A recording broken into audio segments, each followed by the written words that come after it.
Hey, what's up everyone? Mr. Mo here, and today we're going to be talking about Road to Vostok. It's a game that's currently in development, and the developer has released its first demo, letting us feel and see what the game is going to be about and how it looks. There is plenty of more that's going to be coming to the game, but for the time being, I thought this was a good introduction for us to get our hands on. The game is set in a post-apocalyptic border zone between Finland and Russia. It's a hardcore survival single-player game, and I'm interested to see where this game is going to go because I enjoyed my time with it. As you can see, when we load up here, we start in some sort of like training area. There's an AI there who doesn't really do anything. But as you can see in this game, you can walk, run, and sprint.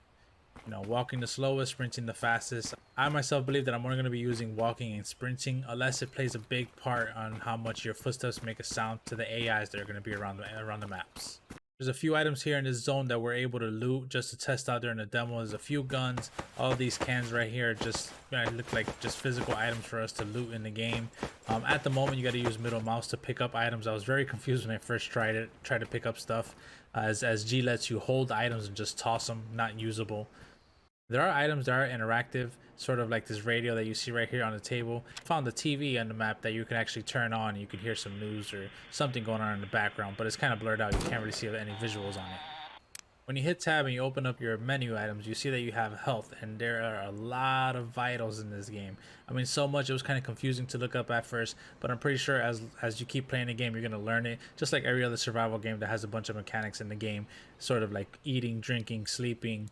This one seems to have, you know, contusions, different types of sicknesses and ailments that your character can get. Now, when you first pick up a gun, if you notice here, the gun sits directly in the middle of the screen. I'm not too fond of that. I think you're going to be able to, you know, move around where the gun is positioned. I like it like most FPSs where the gun is set to the right. I've also noticed that you can't shoot from the hip. You can only shoot when you're ADSing.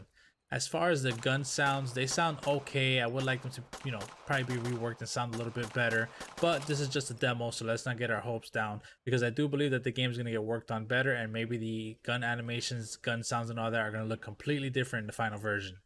So far, as you can see, the frames are in the top left, and I am getting over 100 frames. At some points, I was getting around 130, and for this being a demo, I think that's pretty good.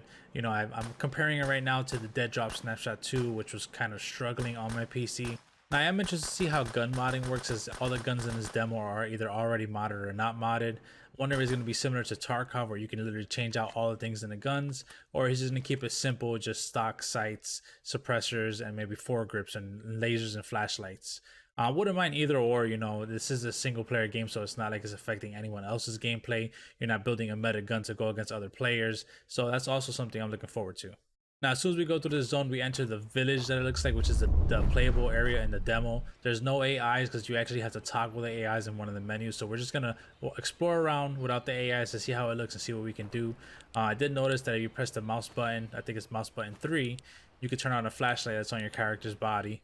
I'm hoping that this isn't an item that you either have to find or maybe your character always has on you, just to give you a little bit of leeway in case the game does get pretty dark when it's nighttime. As you can see in this first building right here, the buildings look, you know, these are not buildings, they're little houses and shacks, but they look pretty good. You walk up inside, they're very detailed. I kind of noticed that when you're walking through door frames, it looks like your character's forehead is going to hit the top of the doorway. But I think it's just our perspective at the moment. I'm wondering if that's going to get worked out too. It doesn't really bother me. It's still playable. As you can see, looting looks like you can loot any container in the game. I mean, there's cabinets, garbage cans, refrigerators. I've seen boxes, stash boxes. And I'm really hoping that it keeps the way it looks right now in the demo, where if it's empty, it already says in parentheses empty, so you don't waste time opening that container. I did notice that moving things from one container to the other are a little bit janky. As you see at the bottom, you either have the use transfers. You got to click the right thing, click the part or the item, and then switch it over. I'm just hoping for something that's easy, like just a click and drag or a shift click that will automatically drop into your backpack or into your inventory. Now, I have noticed just walking around, I do love the ambient sounds of the forest, the birds chirping, the animals in the background. I was in one of the buildings and it sounds like it was maybe a plane or a jet that flew by.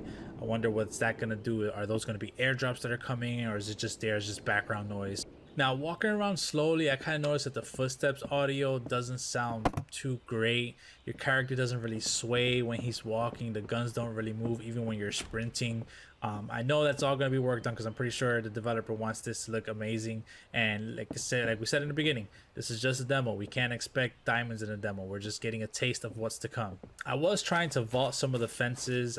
There's no vaulting just yet, or I think that's going to be added. I may be vaulting or just jumping a little higher where you can just jump over them. As you see how I walked up into this house and I was trying to jump on the steps, but my character didn't jump high enough, so I had to go around and walk up the stairs. Again, it's not game breaking, but it is something I would like to see myself in the game. So far, all of the buildings we are able to visit in this village are very detailed. I like them. I like going through them and traversing through them. There was one that was a garage, very big. It had like a little campsite in there. You were able to loot the tent, but there was nothing in there, unfortunately. At one point, you actually see me walk into a shack, and there is a little food can there that says, oh, play testing a demo can be very tiring. Here's a gift for you. And that was where we were staring at the paintings. Now that we toggled on the AIs, which are the enemies that are going to be around, we're going to try to find them. I did happen to see one running away. We're going to chase him down and see if we can take him out. He spotted me. As soon as I spotted him, he started shooting at me. He didn't land his shots, but I think there's another one. We did get hit. These guys don't look like they're missed their shots. They remind me of the Scavs and Raiders from Tarkov, that they're pretty good shots after a few missed shots.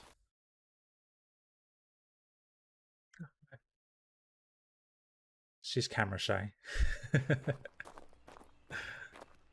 I did notice that if you stand still and you use your ears, you can kind of pinpoint where the AIs are by the way their footsteps are, whether it's on dirt, wood. You can't really tell, or maybe it was just me, but I couldn't tell where the shots were specifically coming from or where I was getting shot from. And as you guys see here, this one just popped up on us and he took us out. Our guy just rolled to the floor and we died. Once you die, at least in the demo, you spawn back in the training area, and that's it, guys. I really think that this game has a bunch of potential for the future. I am looking forward to a new single player survival game. I actually started my whole content creation journey around survival games. I was playing 7 Days to Die. This game has caught my curiosity. I am looking to follow in it. There's going to be another demo releasing, I think it's Q1 or Q2 of 2023. And I think he's aiming for a release of Q4 of 2023, which is towards the end of next year. So everyone, if you are interested in this game, you guys don't forget to subscribe. I'm going to be following this game along because, like I said, this is a game I am going to be playing. And even if it's just single player, you know, sometimes you need a single player game to wind down and get away from the PvP and insane multiplayer action. I hope you guys enjoyed this video. You guys, the playtest demo is free. Just go down into Steam and download it. You guys can test it out. Have fun with it, and hope to see you next time. Peace out, everyone.